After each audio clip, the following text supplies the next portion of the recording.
I was 23 when my family decided that abandoning me at a remote gas station in Montana would be hilarious. We were on our way to a family reunion, a trip that was supposed to bring us closer together. My relationship with my older brother Troy had always been difficult, and my parents never seemed to notice how his constant pranks affected me. That morning, I stopped to use the restroom while everyone waited in the car. When I came out, they were gone. Just a note stuck to a vending machine. Let's see if he can make it back. Let me know where you are watching from in the comments. Hit that like button and subscribe to hear how this so-called prank changed my life forever. Growing up, my family dynamic was always tense. As a computer science graduate, I was the odd one out. My parents made it clear through their actions that Troy, my 35-year-old brother, was their favorite. Since childhood, Troy had made it his mission to humiliate me through what he called pranks, but were actually calculated acts of cruelty. My younger sister Amanda, just 21 at the time, usually sided with Troy, desperate for his approval. The Montana reunion was supposed to be a chance for me to connect with extended family I barely knew. My aunt had organized this gathering at her ranch, insisting everyone attend. Despite my reservations about spending a week with Troy, I agreed to go, hoping things might be different this time. The 3-day road trip before the incident was increasingly uncomfortable. We drove in my parents' SUV with Troy constantly making jokes at my expense. When I tried to nap, he would blast music or suddenly brake to jolt me awake. My protests were met with eye rolls from my parents, who would say, "Heath, lighten up, he is just having fun." My anxiety grew with each passing mile. At dinner stops, Troy would tell embarrassing stories about me to strangers or waitstaff. My sister would giggle along, while I sat in silent humiliation. Each night at motels, I found myself increasingly withdrawn, spending time alone in the lobby or outside rather than in our shared room. The night before I was abandoned, I overheard a conversation that sent chills down my spine. I had stepped out of the motel room to get some air when I heard Troy's voice through the partially open window. It would be hilarious to leave him behind tomorrow. Troy was saying, laughter in his voice. Just for a few hours. The gas station has a restaurant and everything. Let's see if he can make it back on his own. I heard my mother's hesitant voice. I don't know, Troy. That seems a bit much. Mom, he is 23, not 12. It would teach him some independence. Plus, we could all use a break from his constant complaining. My father chuckled. You always did have the best pranks, son. Heart pounding, I went back inside and confronted them. Are you seriously planning to leave me somewhere tomorrow? They all looked shocked, my mother's face flushing red. Troy recovered first. What are you talking about? Are you eavesdropping on us now? I heard you through the window, I said. You were planning to abandon me at a gas station. My father waved his hand dismissively. Heath, you are being paranoid. Nobody said anything about abandoning you. I heard you, I insisted. Troy rolled his eyes. See what I mean. Always the victim. We were just talking about making a quick stop tomorrow, that is all. That night I barely slept, torn between thinking I was being paranoid and the sinking feeling that my family was indeed planning something cruel. I convinced myself that they would never actually leave me behind. That would be too extreme, even for Troy. The next morning was tense but uneventful as we packed the car and continued our journey east. Around noon, we stopped at a small gas station in eastern Montana, an isolated spot with mountains visible in the distance, and nothing but prairie for miles around. I need to use the bathroom, I announced, grabbing my backpack where I kept my medication. Hurry up, my father said. We want to make good time today. Inside the bathroom, I took my migraine medication, which sometimes made me drowsy. The cool, quiet room was a relief after hours in the car with Troy's constant jabs. I sat down in the stall, leaned against the wall, and closed my eyes for what I thought would be just a moment. When I woke up, the sun's angle through the small window had changed. Disoriented, I checked my watch. 2 hours had passed. Panic surged through me as I rushed outside, hoping against hope that my family was still there, perhaps angry at my delay, but waiting. The parking spot was empty. Our SUV was gone. I spun around, searching the lot, as if the vehicle might be hiding somewhere else. Nothing. Inside the small attached convenience store, I asked the older man behind the counter if he had seen my family leave. "Oh, they left a good while ago," he said, looking concerned. "Said something about you catching up later." They left that note on the soda machine outside. Heart pounding, I went back out and found it, a piece of paper taped to the vending machine with a message in Troy's handwriting. "Let's see if he can make it back. Consider this life experience. Little brother." They had taken everything except my wallet, which contained exactly $43 and my phone. Hands shaking, I called my mother's cell. No answer. I tried my father Troy, even Amanda. All went to voicemail. I texted them all. "This isn't funny. Where are you?" No response. The reality of my situation began to sink in. I was stranded at a remote gas station, 160 miles from the nearest major town, according to the road sign, with minimal cash and no transportation. As afternoon turned to evening, I made a decision that would alter the course of my life. Instead of desperately trying to chase after my family, begging them to come back for me as they likely expected, I would find my own way forward. This small act of defiance felt like the first truly rational choice I had made regarding my family. The gas station owner, Travis, was a weathered man in his 60s with kind eyes. When he realized my situation, he offered me unexpected compassion. "Family can be real pieces of work sometimes," he said, shaking his head after I explained what happened. "My nephew works here weekends, but he is on vacation. I could use some help for a few days if you need to make some cash. Got a small room in the back you can use." For the next week, I stocked shelves, cleaned, and helped Travis with basic maintenance around the station. Each night, I checked my phone for messages from my family. The first day, nothing. By the second day, I had several missed calls and increasingly frantic texts. "Heath, where are you? The joke is over. Mom is getting worried. Call us back. This isn't funny anymore. We came back for you, and you were gone." I did not respond. Each day of silence gave me time to reflect on a lifetime of mistreatment. The pranks that started when I was just 5, Troy convincing me our parents were giving me away to another family, leaving me sobbing in our front yard for hours. The time he told my first girlfriend I had been cheating on her, destroying my first meaningful relationship. The constant belittling, the emotional manipulation, the subtle cruelties my parents never acknowledged or addressed. Instead of calling my family on the 5th day, I called my best friend Derek in Seattle. They did what his outrage was validating, in a way my family's concern was not. "That is messed up, man. What do you need?" Derek wired me enough money for a bus ticket, but not to Chicago, where my family lived, to Seattle. "Come stay with me," he said. "Take some time to figure things out." The moment I boarded that bus heading west instead of east was the first time I felt truly free. The 27-hour journey gave me time to think, to process, to begin understanding that what my family had done was not just a prank, but a profound betrayal that had been building for 23 years. Arriving in Seattle, I felt both terrified and exhilarated. Derek met me at the bus station, gave me a bear hug, and took me back to his apartment. "My couch is yours for as long as you need it," he said simply. The next few days were a blur of practical matters. Derek helped me get emergency replacement ID since my driver's license was in my suitcase with my family. We bought basic necessities: clothes, toiletries, a used laptop.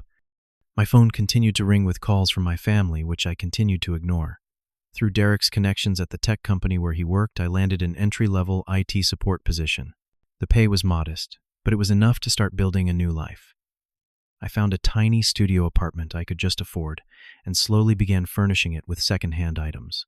1 month after being abandoned in Montana, I received a voicemail from my parents that crystallized everything for me. My mother's voice alternated between guilt-inducing sobs and angry accusations. "Heath, this has gone on long enough. We have apologized repeatedly. Troy never meant for you to actually be stranded. It was supposed to be a joke. Your father and I are devastated that you would punish us like this. After everything we have done for you, this is how you repay us. By disappearing and making us worry, Troy says you are just being dramatic as usual, but this is beyond acceptable behavior. In that moment, listening to my mother twist the narrative to make me the villain something broke and reformed within me, I deserved better. I had always deserved better. The next day I changed my phone number. I created a new email address and deleted my minimal social media presence. I wrote one final message to my sister Amanda from a temporary email account.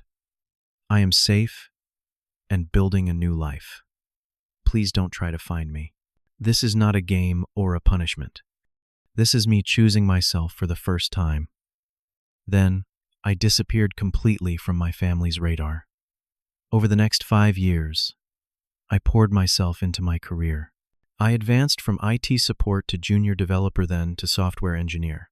I took night classes to expand my skills, attended tech meetups, built a professional network of people who knew me for my abilities and character, not as Troy's weird little brother or my parents' disappointing son.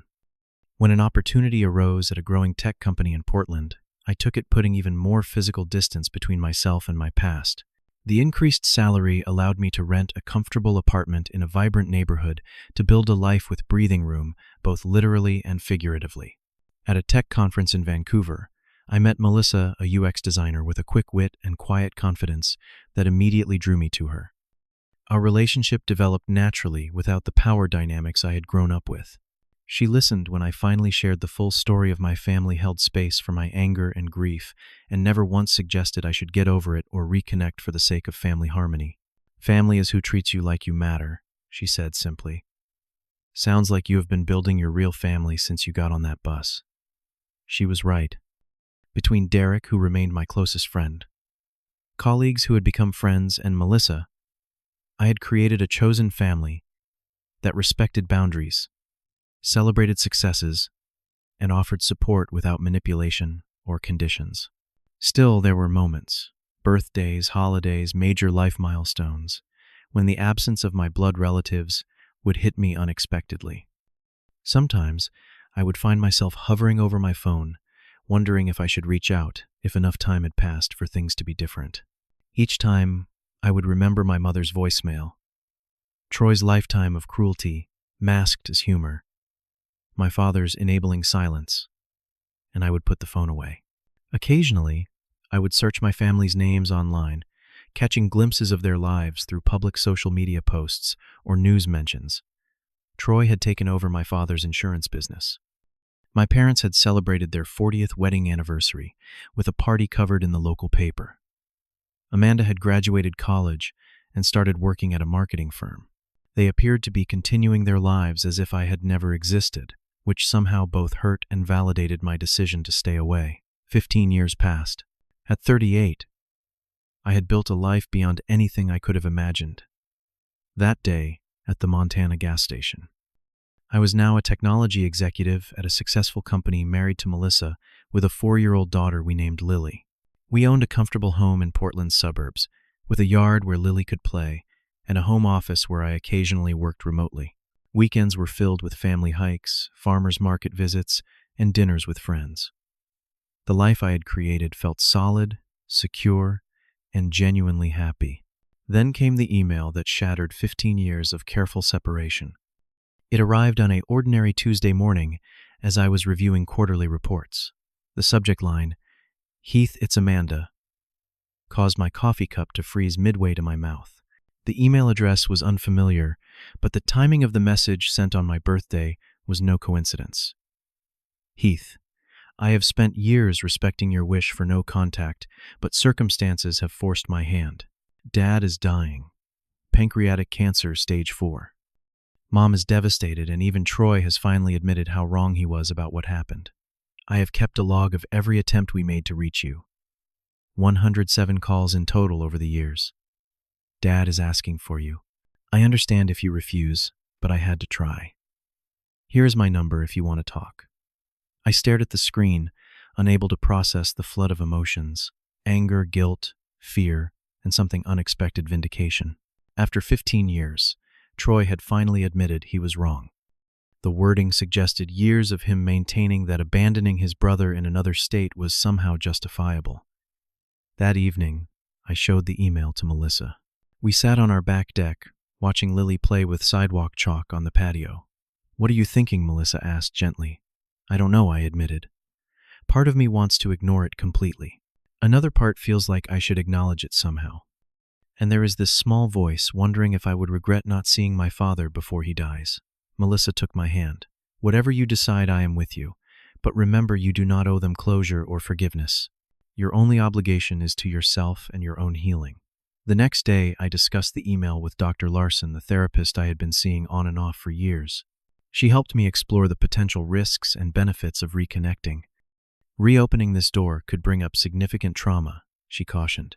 "But it could also provide an opportunity for you to engage with your family as the strong, established adult you are now, not the vulnerable young man you were then." After a week of deliberation, I responded to Amanda proposing a meeting just between us at a cafe in Portland. I wanted to take the smallest possible step to assess the situation before making any larger decisions. The day of our meeting, I arrived early, choosing a table with a clear view of the door.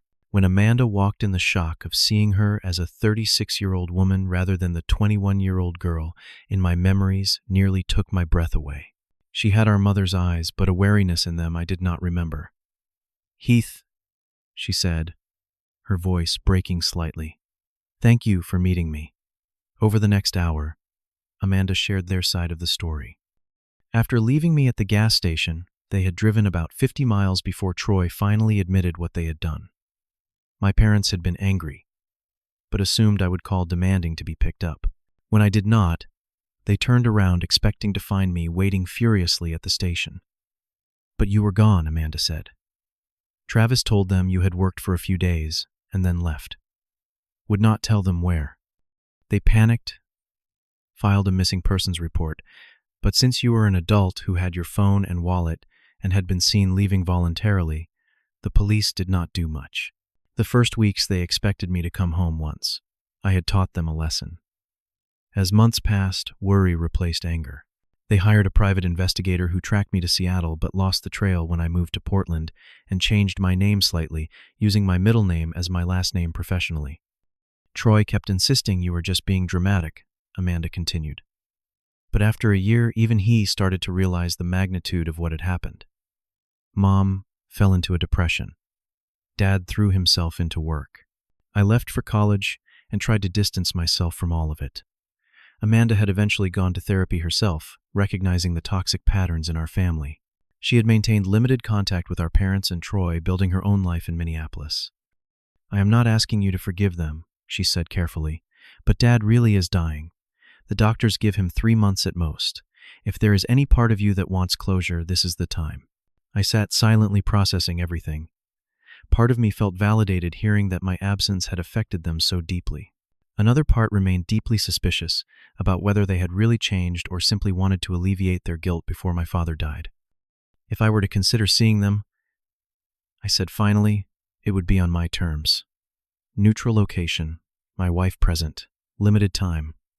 Amanda nodded quickly. "Anything you want. They would agree to any conditions just to see you again."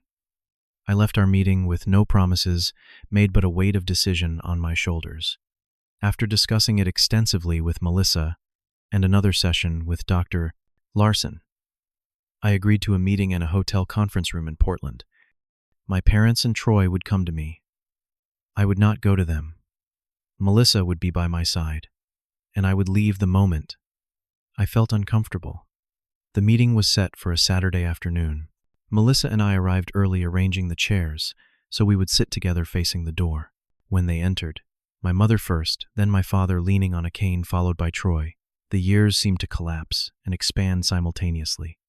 My father had always been a robust man, commanding attention when he entered a room. Now he was thin, pale, his once dark hair completely white and sparse. When he saw me, tears immediately filled his eyes. "Heath," he said, his voice barely above a whisper. "Son." My mother had aged but remained recognizable, her movements stiff as she took a seat across from me. Troy, now 50, had grown heavier.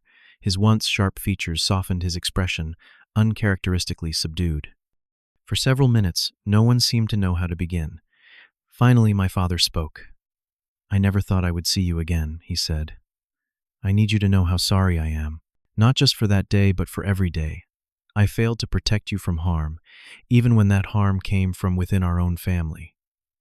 My mother reached toward me but stopped when I did not extend my hand. We look for you, she said, her voice a mixture of accusation and plea. We tried everything. 107 calls, I said quietly. Amanda told me. Troy shifted uncomfortably in his chair. Look, I know saying sorry does not begin to cover it. What I did was cruel. Not just the Montana thing, but all of it for years. I told myself it was normal brother stuff, but it was not. I was an adult bullying a kid, and then I took it too far. Too far, I repeated. Abandoning someone in another state with no money or transportation is a bit beyond too far, Troy. That is criminal. I maintained my composure, setting clear boundaries on what information I was willing to share about my life. Yes, I was married. Yes, I had a daughter.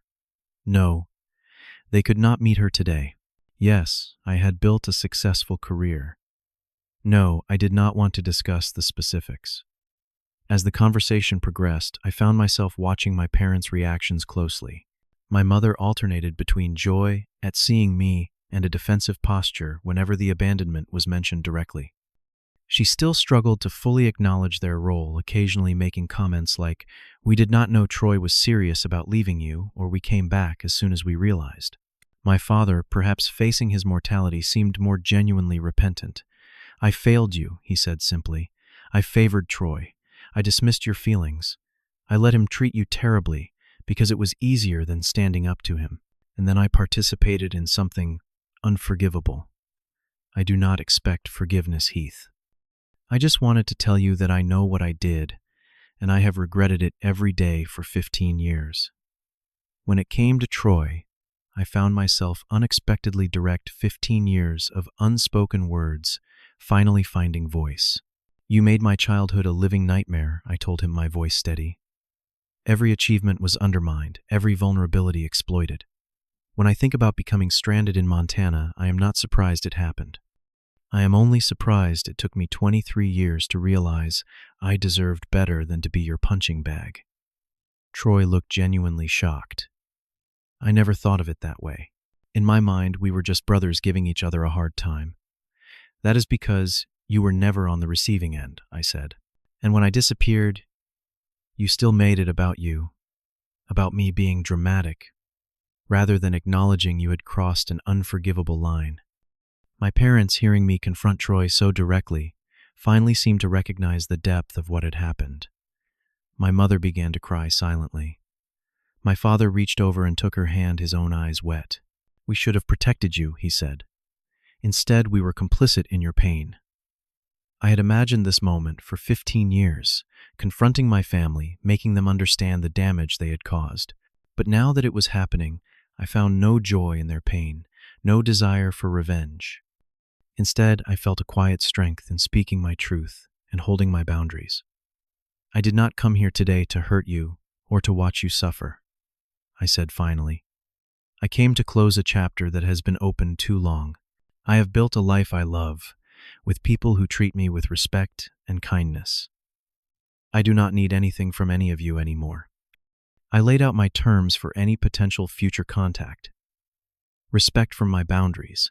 No expectation of immediate forgiveness. No pressure to integrate them into my life with Melissa and Lily. They agreed to everything, perhaps understanding for the first time that they had no leverage, no claim on me beyond what I chose to give. As the meeting concluded, my father asked if he would see me again before he died. I do not know, I answered honestly. I need time to process all of this. We parted with no hugs, no promises, just a quiet acknowledgement that something had shifted, however slightly. In the car afterward, Melissa took my hand. "I am so proud of you," she said. That took incredible strength. "Not strength," I replied. "Self-worth. Something I had to build from scratch after they left me in Montana." 6 months later, I received word that my father had passed away. After much reflection, I decided to attend the funeral on my own terms, arriving separately, sitting in the back, leaving before the reception. Troy attempted to approach me, but respected my subtle headshake and kept his distance. Amanda and I shared a brief, quiet moment together before I left. In the 15 years since being abandoned, I had learned that forgiveness does not mean forgetting or allowing people to hurt you again. Sometimes it simply means acknowledging what happened and choosing to move forward unburdened by anger or vengeance. The greatest lesson I learned from that day in Montana was that sometimes walking away is not cowardice, but the ultimate act of self-preservation. My family thought they were teaching me a lesson about independence. Instead, they taught me that I deserved better, and I had the courage to create it for myself. With Lily growing up, I remained vigilant against replicating toxic patterns. When she makes mistakes, I respond with patience. When she feels hurt, I validate her emotions. I am breaking a cycle that persisted for generations in my family, creating a new legacy of respect and emotional safety. The truth is, family is not just about blood relations. It is about who chooses to love you, respect you, and treat you as if you matter. My abandonment led me to discover my greatest strength, the ability to build something beautiful from nothing. Have you ever had to make the difficult choice to walk away from toxic relationships? Share your experience in the comments below. If this story resonated with you, please hit that like button and subscribe for more real-life stories about overcoming adversity. Thank you for listening. And remember, sometimes the family we create is far more healing than the one we were born into.